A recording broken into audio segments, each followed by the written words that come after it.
자, 우리가 지금까지 히브리서를 쭉 봤습니다. 그렇죠? 히브리서를 쭉 봤어요. 히브리서 우리가 쭉 보니까 어떻습니까? 이 책이 쉬운 책 같아요? 어려운 책 같아요? 쉽지는 않은 책입니다. 히브리서라는 책 자체가 저도 쭉 강해 설교를 지금까지 해봐서 우리가 벌써 11장이에요. 작년부터 쭉 해서 벌써 이제 11장, 12장, 13장 하면 그냥 끝납니다. 근데 우리가 히브리서를 쭉 보니까 어때요? 쉬운 책이 아니라는 것을 알 수 있죠.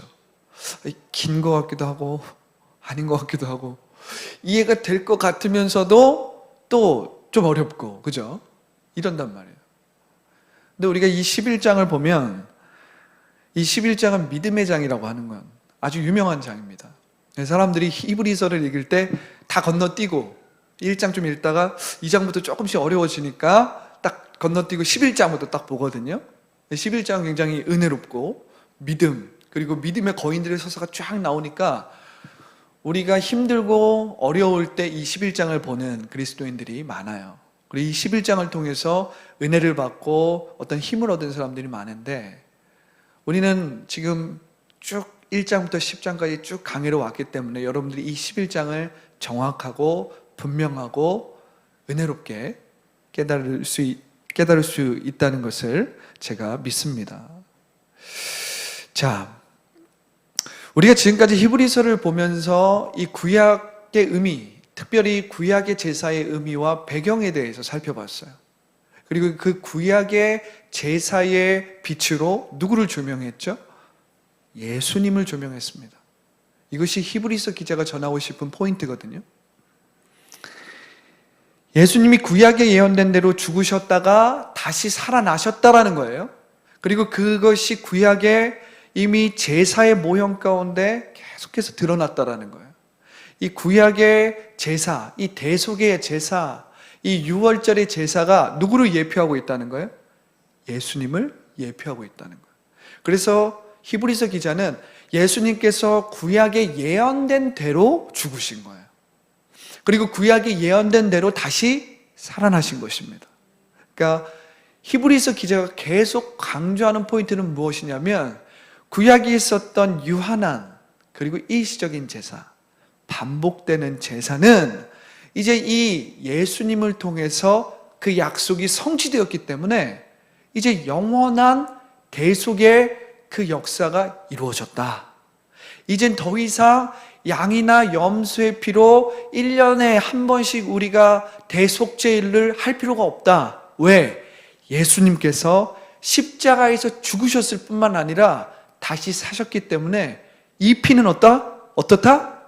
영원하다. 그분의 대속의 능력은 어떻다?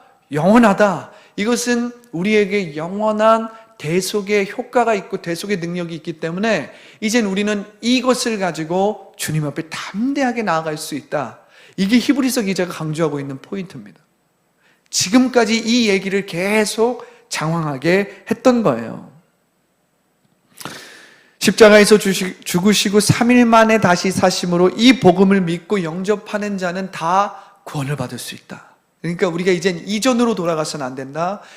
이전에 있었던 옛 삶으로 돌아가서는 안 된다. 특별히 유대인들은 옛 구약의 제사나 옛 구약의 신앙이나 율법의 신앙으로 돌아가서는 안 된다. 이렇게 이야기하는 거예요.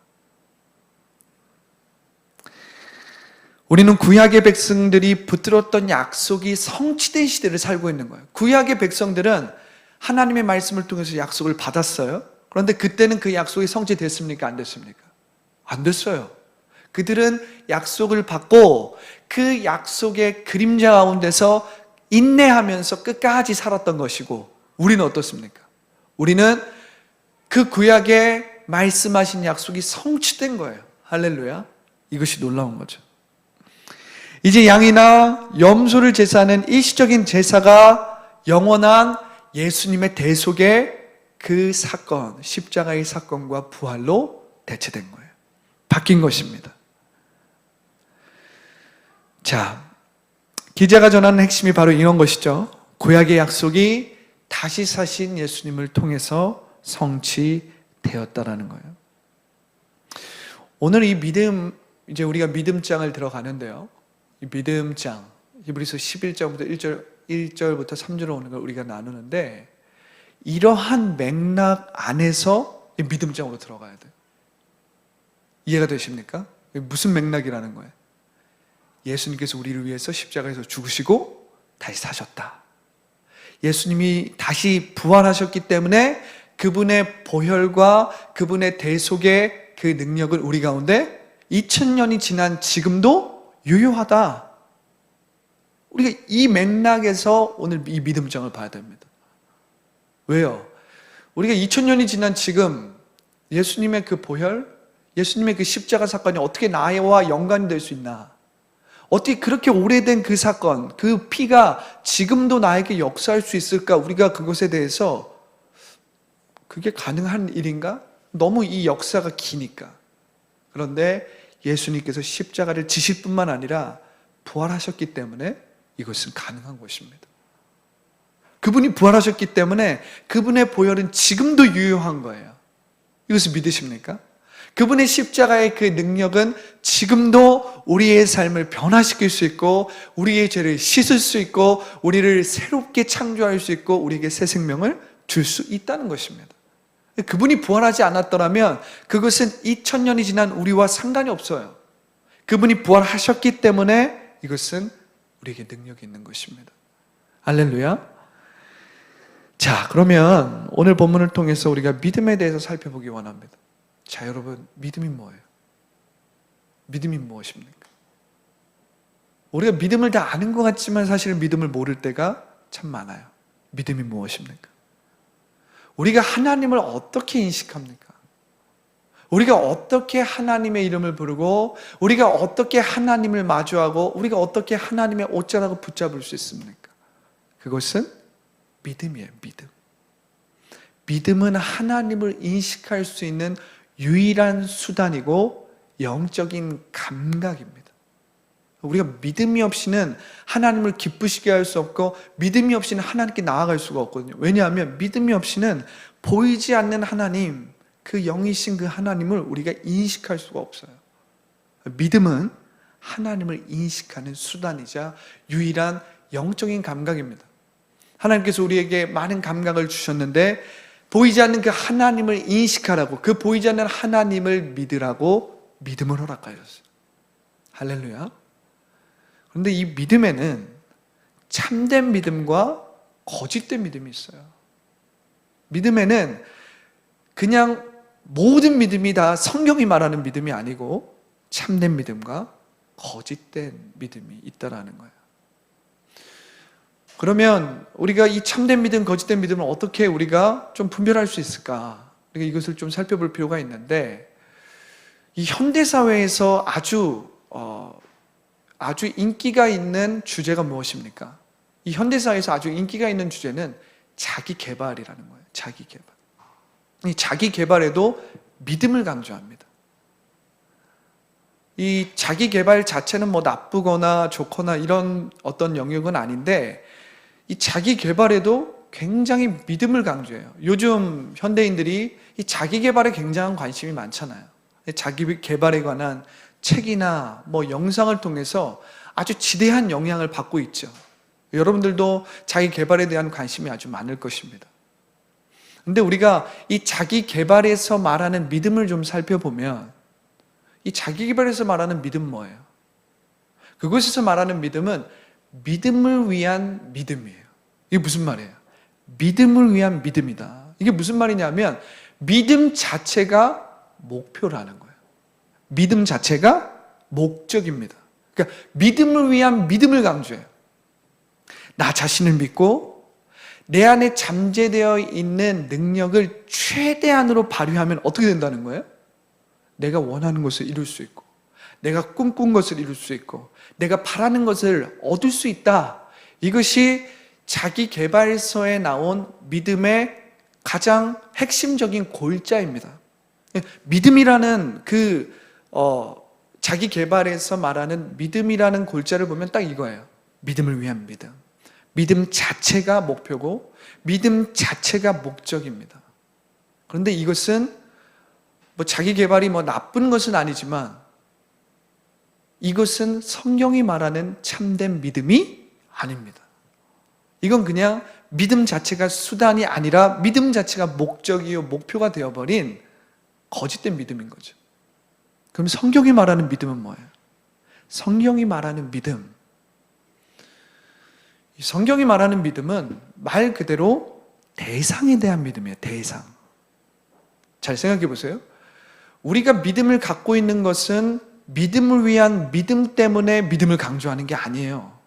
성경이 믿음을 강조하는 이유는 보이지 않는 하나님을 인식하고 보이지 않는 하나님을 알고 또 보이지 않는 하나님을 만나기 위해서 그래요. 믿음은 하나님을 인식하고 하나님을 알기 위한 수단입니다. 목적은 누구예요? 대상이죠. 보이지 않는 하나님. 그분이 우리에게 목표고 그분이 우리에게 대상이기 때문에, 그런데 그분은 어떻게 안다는 거예요? 믿음으로 안다는 거예요. 오늘 이 믿음장을 보면 끊임없이 앞에 영어로 보면 by faith, by faith, 믿음으로, 믿음으로, 믿음으로 우리는 누구를 알고 누구의 능력을 알고 누구를 경험할 수 있고 누구를 이해할 수 있고, 이 대상이 누굽니까? 하나님이에요. 하나님. 믿음 자체가 목적이 아니라 믿음의 목적은 하나님이고, 이 믿음은 하나님 앞에 나아가기 위한, 또 하나님을 기쁘게 하기 위한 유일한 수단이다 라는 거예요. 할렐루야. 자기계발서에서 말하는 믿음은 믿음을 위한 믿음이라는 거예요. 자기를 믿고 내 안에 있는 잠재력을 최대로 끌어올린다면 다 된다는 것입니다. 성공을 위해 믿어라. 너 자신을 믿고 끝까지 노력해라. 앞으로 얻게 될 소득과 결과를 기대하고 믿어라. 그러면 너가 원하는 것을 얻고 이룰 수 있다는 것입니다. 그런데 이것은 성경이 말하는 믿음이 아니에요. 그런데 우리가 보면 사람들이, 특별히 그리스도인들이 왜 이 자기계발이나 이 세상 가운데서 말하는 신념, 그리고 뭐 스포츠를 하는 사람들이나 어떤 일부의 자신이 속한 어떤 분야나 부분에 성공한 사람들의 그 믿음과 성경이 말하는 믿음을 왜 자꾸 혼돈하냐. 우리가 그걸 좀 생각해 보면, 이 믿음에는 이 자기계발서나 아니면 그런 어떤 분야를 성공한 사람들이 말하는 믿음이나 성경에서 말하는 믿음이 좀 공통점이 있어요. 그 공통점은 뭐냐? 그 공통점은 적극적이고 긍정적인 믿음입니다. 이것이 공통점이에요. 그러니까 뭔가 어떤 분야에서 성공을 하고 또 어떤 분야에서 이렇할 만한 업적을 이루고, 이런 사람들, 혹은 자기계발에서 말하는 믿음, 거기서도 굉장히 적극적이고 능동적이고 굉장히 긍정적인 믿음을 막 강조하거든요. 그러니까 우리가 여기서 헷갈리는 거예요. 성경에서 말하는 믿음이랑 좀 비슷한 것 같은데? 이렇게 헷갈리는 거죠. 그런데 우리가 이것을 어떻게 구별할 수 있냐?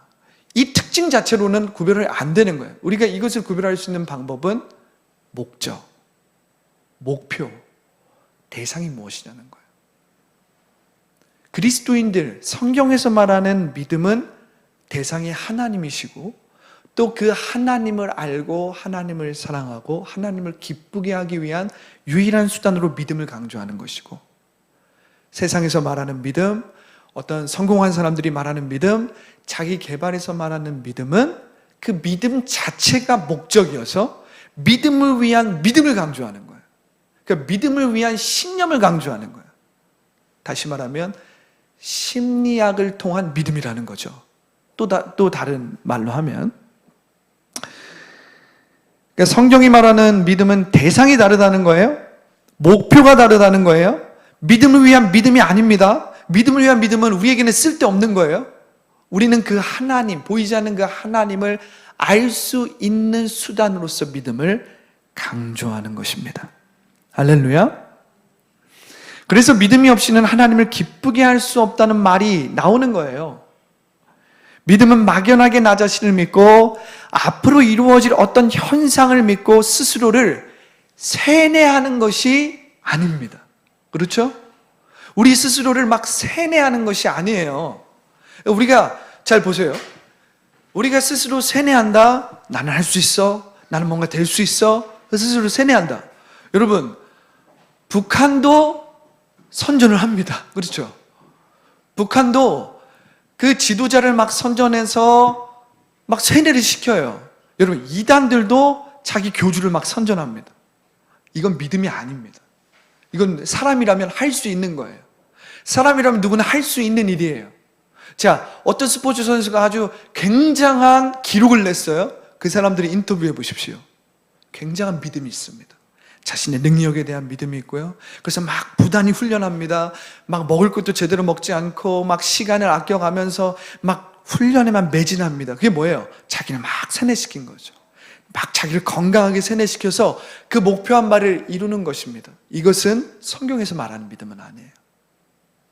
믿음의 어떤 특징적인 부분은 있겠지만 성경이 말하는 하나님을 대상으로 한 믿음은 아니라는 것입니다. 북한도 체제 선전을 한다는 거예요. 이단 교주도 선전을 합니다. 이게 무슨 말이에요? 인간의 심리를 이용해서 나오는 믿음이라는 거예요. 이것은 성경이 말하는 믿음은 아닙니다. 자, 그러니까 결론을 얘기하면 믿음은 내가 만든 것이나 내가 계획한 것이 아니라는 거예요.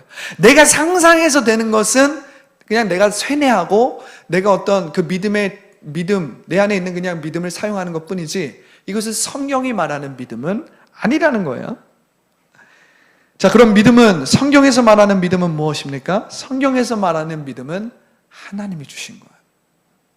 하나님이 계획하신 겁니다. 하나님이 의도하신 겁니다. 이것을 믿으십니까? 하나님이 말씀하신 거여야 돼요.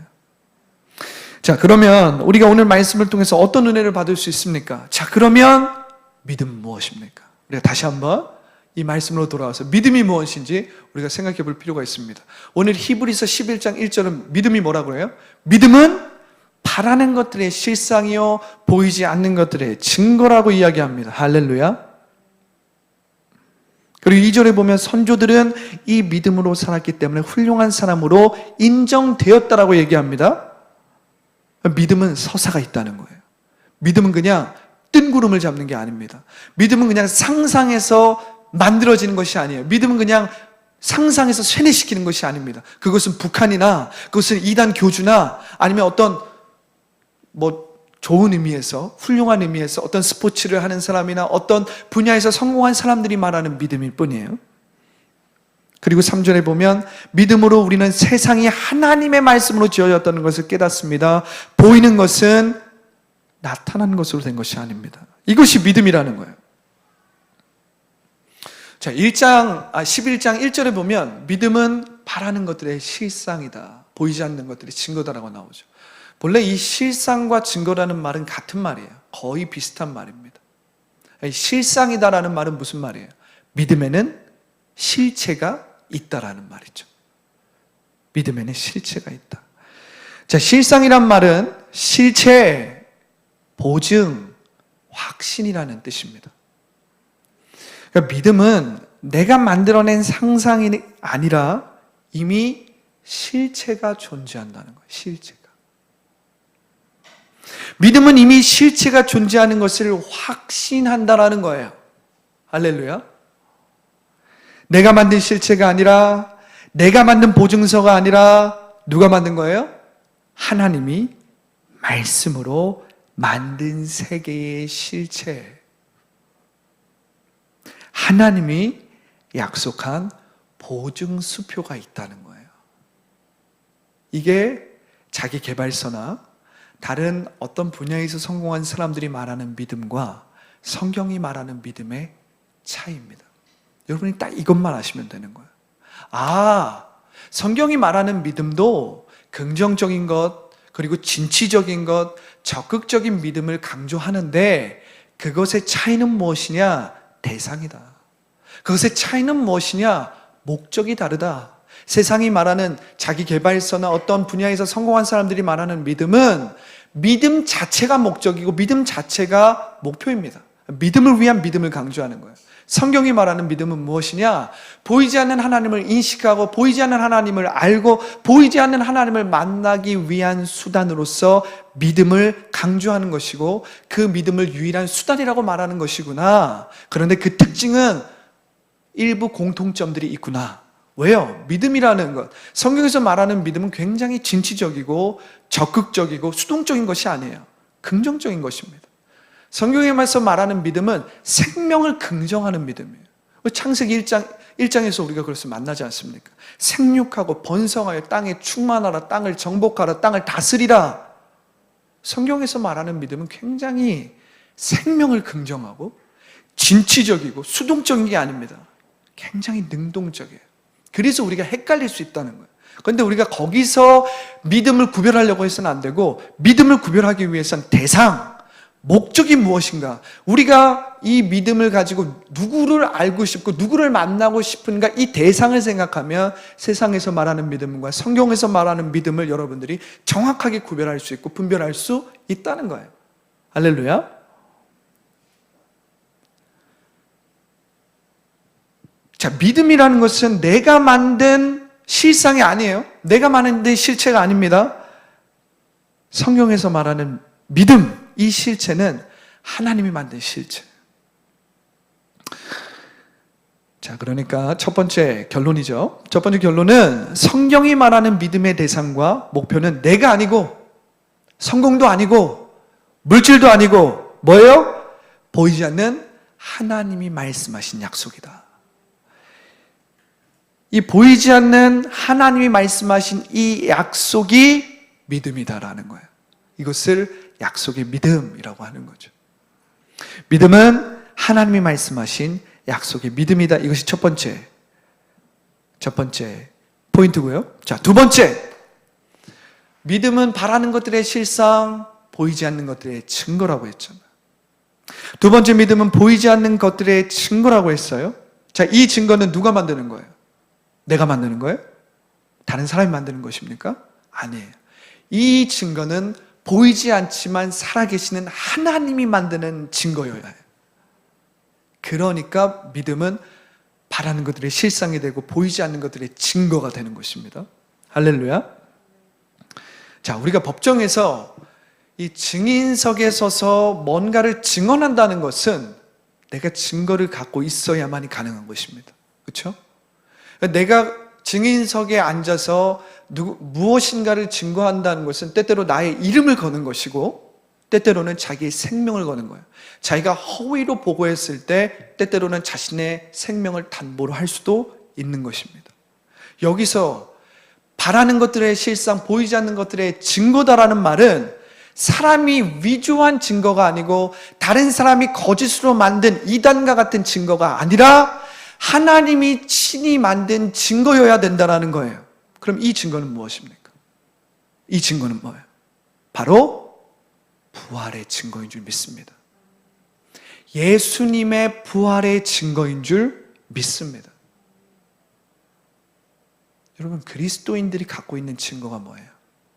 이 그리스도인이 갖고 있는 증거는 예수님이 십자가에서 못 박히셨다가 3일 만에 다시 살아나셨다라는 그 증거를 갖고 있는 거예요.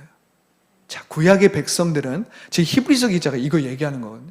구약의 백성들은 하나님의 말씀을 구약에서 쭉 갖고 있었어요. 그래서 모세가 제사 시스템도 받고 그 어린 양의 보혈로 인해서 우리가 1년마다 대속의 피로서 우리의 죄가 씻어지는 거예요. 그래서 그들은 장차 오실 메시아의 말씀을 그림자처럼 소유하고 있었어요. 우린 누굽니까? 제가 서두 얘기했잖아요. 우리는 이 약속이 성취된 은혜의 시대를 살고 있는 거예요. 이 약속이 어떻게 성취됐어요? 하나님이 증거를 보여주셨잖아요. 예수님이 십자가에 못 박히셨고 죽으셨어요. 여기서만 끝났으면 이건 증거가 아닙니다. 왜요? 십자가에 못 박힌 사람들이 1세기에 많다니까요. 로마가 자신들의 권력을 유지하기 위해서 십자가에서 사람을 못 박고 특별히 정치 수용범들을 십자가에 못 박았어요. 그래서 로마를 다스리고 있는 성들을 두루 돌아다니면 항상 성들 앞에 십자가가 꼽혀 있었다고 역사적으로 기록되어 있습니다. 왜요? 저 십자가가 보여주는 건 뭡니까? 로마의 강력한 권력이에요. 만약 예수님께서 십자가에서 죽으시기만 하고 끝났다면 그건 우리의 증거가 아닙니다. 십자가에서 죽은 사람은 많아요. 독립운동을 하다가 십자가에서 죽은 사람 많다니까요. 예수님이 십자가에서 죽으시고 끝나기만 했다? 그건 우리에게 2000년 후에 우리에게 아무런 능력을 주지 못합니다. 그분의 보혈이 우리에게 무슨 능력이 있고 무슨 소용이 있습니까? 그분의 보혈이 2000년 후에도 우리에게 여전히 유효한 것은 히브리서 기자가 12장에서 얘기할 텐데 예수 그리스도는 어제나 오늘이나 영원토록 동일하시다. 왜요? 부활하신 예수님 때문에. 부활하신 예수님 때문에. 할렐루야. 이 증거가 뭐라고요? 예수님의 부활의 증거예요. 하나님이 친히 보내신 그의 아들이 우리를 위해서 십자가에서 물과 피를 흘리셨어요. 보통 그리스도인들이 여기까지는 믿습니다. 우리가 보통 그리스도인들이 십자가에서 예수님께서 우리를 위해서 물과 피를 흘리셨다. 여기까지는 믿어요. 우리가 인간적으로 생각했을 때 고맙잖아요. 그 희생을 생각하니까 훌륭하잖아요. 그 희생을 생각하니까 너무 감사하잖아요. 그래서 보통 그리스도인들이 여기까지는 믿습니다. 그런데 그 다음에 증거를 얻는 것이 힘들어요. 그런데 그 다음에 증거를 얻는 사람과 그렇지 않은 그리스도인의 믿음의 격차가 굉장합니다. 굉장해요. 저도 지금 싸우고 있는 겁니다. 막 수요일마다 부활의 복음을 막 전하면서 나의 믿음을 막 키우고 있는 거예요. 제가 왜 수요일마다 부활의 복음을 계속 전합니까? 여러분들의 믿음이 커질 뿐만 아니라 그것을 준비하면서 제 믿음을 키우기 위해서 그래요. 할렐루야. 자, 십자가를 졌다는 것은 믿지 않는 사람들, 역사학자들도 혹은 역사를 조금 배운 사람들이나 서구의 문명에 대한 역사를 좀 배운 사람들도 받아들이는 정보입니다. 이게 무슨 말이에요? 지적 동의가 믿음은 아니라는 소리예요. 지적 동의는 믿음이 아닙니다. 우리가 복음서를 보면 귀신들이 뭐라고 합니까? 예수님을 바라보고 우리를 괴롭히려고 오셨습니까? 하나님의 아들이시여 이렇게 표현합니다. 우리를 괴롭게 하려고 여기까지 오셨습니까? 하나님의 아들이시여. 자, 귀신들도 예수님을 인정하는 것입니다. 지적으로 동의하는 거예요. 그런데 그들이 예수님 믿는다고 말할 수 있어요? 아니라는 거죠. 예수님이 십자가에 죽으셨다라는 사실, 이 역사는 역사학자들도 인정하는 것이고요. 다른 사람들도 인정하는 것입니다. 역사적으로. 지적 동의가 믿음은 아니라는 거예요. 믿음이라는 것은 지적 동의를 한다라고 믿는 것이 아니고 심리학적으로 믿는다라고 우리 뇌를 세뇌해서 브레인 와시를 해서 믿는 것은 아니에요. 그건 믿음은 아닙니다. 할렐루야. 그런데 믿음이 증거라는 말은 무슨 말이냐? 부활의 증거를 가진 사람들을 가리키는 거예요. 그래서 그들은 증인으로 살 수 있는 거죠. 증거를 소유했으니 증언할 수 있는 거죠. 누가 뭐라고 해도 증언하고 싶고 담대하게 증언하게 되는 거죠. 왜요? 증거를 갖고 있으면 제가 그랬잖아요. 증인석에 앉아서 증거를 하는 사람들은 증거가 있기 때문에 말할 수 있는 거거든요.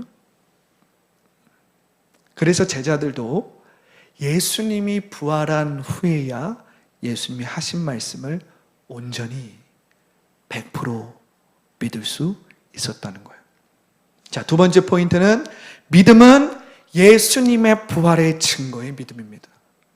믿음은 바라는 것들의 실체가 있다는 거죠. 하나님이 말씀하신 약속의 실체가 있는 것입니다. 하나님이 말씀하신 약속의 실체가 다 여기에 있는 거예요. 그래서 믿음은 하나님이 말씀하신 약속의 믿음입니다. 두 번째는 뭐예요?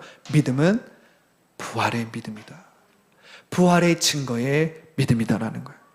자, 요한복음 2장 22절을 우리가 찾아보겠습니다. 제가 오늘 USB를 집에서 깜빡하고 안 갖고 와서 띄워드릴 수가 없어요. 요한복음 2장 22절을 한번 찾아보겠습니다.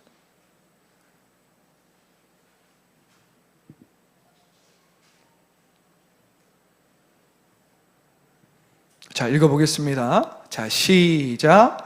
죽은 자 가운데서 살아나신 후에야 제자들이 이 말씀하신 것을 기억하고 성경과 예수께서 하신 말씀을 믿었더라.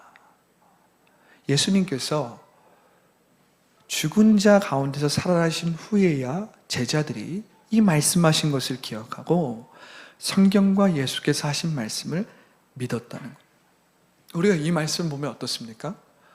어떤 증거를 내가 가지고 있느냐, 그 증거에 따라서 믿음의 순도가 다르다는 걸 알 수 있습니다. 내가 어떤 증거를 가지고 있느냐에 따라서 믿음의 깊이와 믿음의 순도가 다르다는 걸 알 수 있어요. 참 재밌는 것은요, 사도 바울이 사도행전 9장에 보면 사도 바울이 다메섹에서 예수님을 만난 그 사건이 기록됩니다. 근데 참 재밌는 건 이 사도행전을 집필한 사람은 사도 바울을 옆에서 계속해서 쫓아다녔던 누가가 역사적으로 기록을 했는데, 참 재밌는 대목은 뭐냐면 사도 바울은 자신이 예수님을 만난 이 다메섹 사건을 간접적으로 서신에 기록하긴 하지만 직접적으로 그 경험을 막 이야기하지 않습니다. 참 재밌는 대목이죠.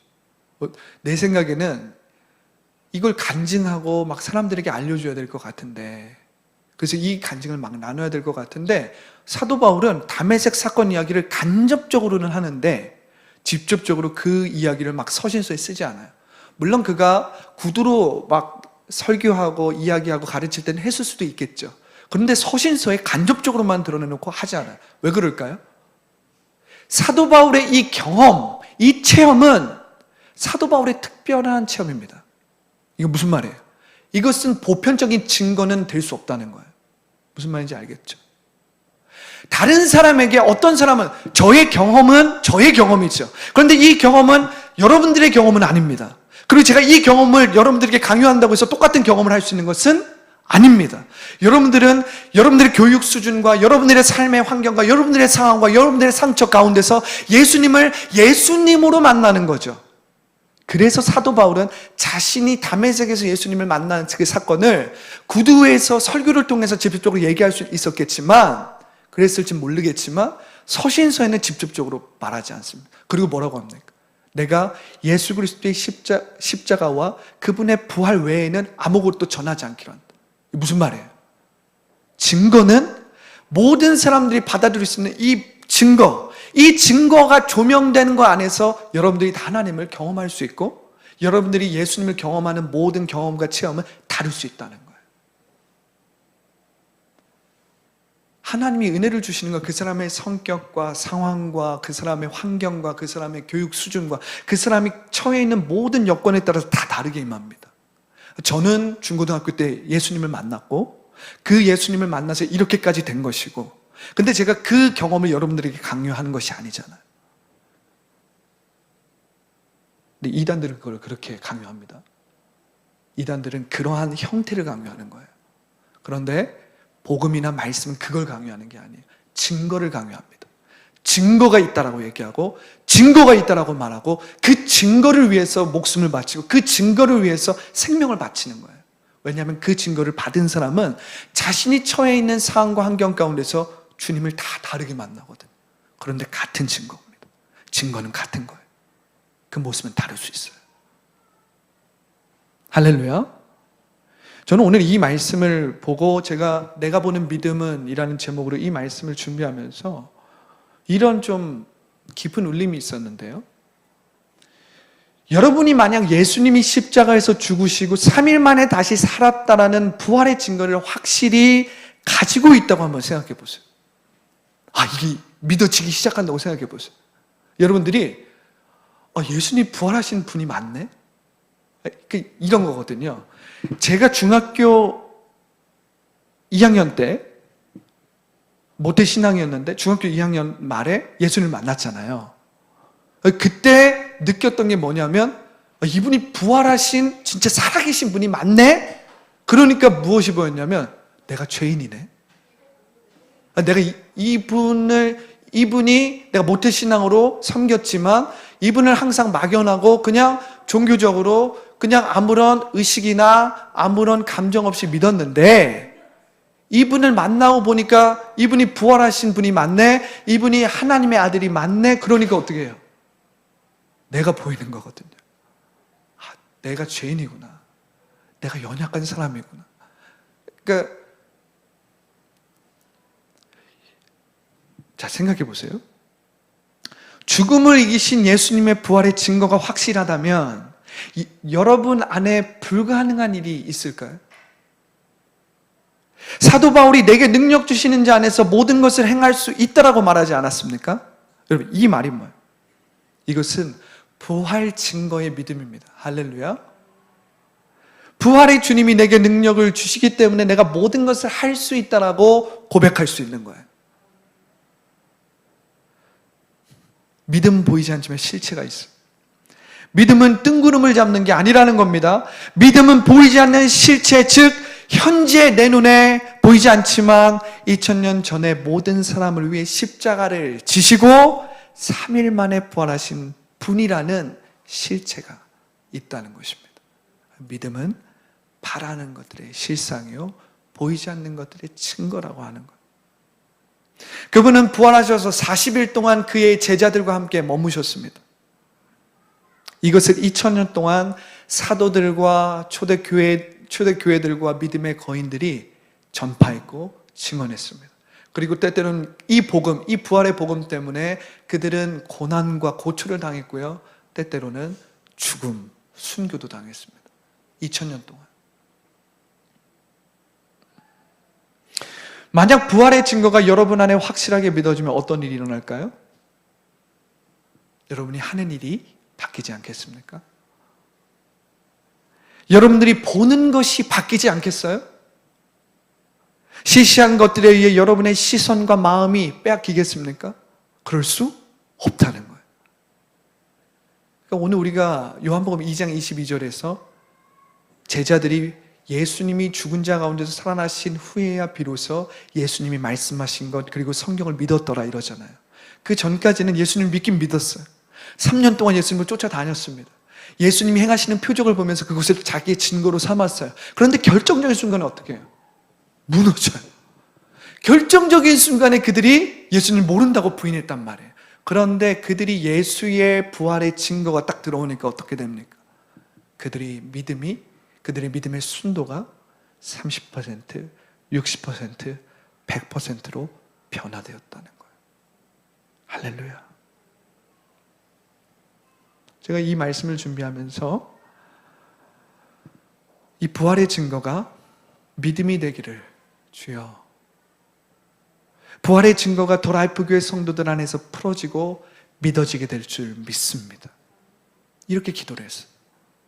이 부활의 증거가 우리 교회 학교 아이들에게, 또 우리 청년들에게, 또 여러분들에게 풀어지기를 예수님의 이름으로 기도하지 않을 수 없는 거예요. 또 저에게 더 강력하게 이 부활의 증거가 풀어져서 내가 부활의 증거를 가지고 설교하고, 내가 부활의 증거를 가지고 기도하고, 내가 부활의 증거를 가지고 찬양하고, 내가 부활의 증거를 가지고 전도하겠다. 이 기도가 내 안에서 우러나오는 것입니다. 할렐루야. 자, 오늘 말씀을 마무리하면서 오늘 이렇게 이 말씀을 적용하면서 나아가기 원합니다. 자, 각자의 믿음의 순도는 다 다릅니다. 교회를 와도 그냥 왔다가 가는 믿음이 있고, 교회를 와도 아직 의심이 되는 믿음도 있습니다. 우리가 저번 주에도 그걸 나눴잖아요. 예수님의 부활을 보고도 믿지 못하고 의심했던 사람들도 있어요. 도마처럼 전해 들은 사람은 내가 그분을 만져보지 않고는 믿지 않겠다. 믿음의 순도는 다 다릅니다. 그러나 여러분의 이 부활의 약속 안에서 결단할 수 있습니다. 할렐루야. 부활의 약속 안에서 불가능한 일을 가능하게 하시는 예수님을 바라보기를 축복합니다. 예수가 구원하지 못할 사람은 없고, 부활하신 주님은 성령을 통해서 능치 못한 일이 없습니다. 할렐루야. 예수가 구원하지 못할 사람 없다는 거예요. 부활의 약속 안에서 새 창조와 새 생명을 예언하기를 믿습니다. 하나님의 비전을 보고 하나님이 주시는 꿈을 꾸겠노라고 결단하며 여러분 기도하며 나아가시기를 예수님의 이름으로 축복합니다.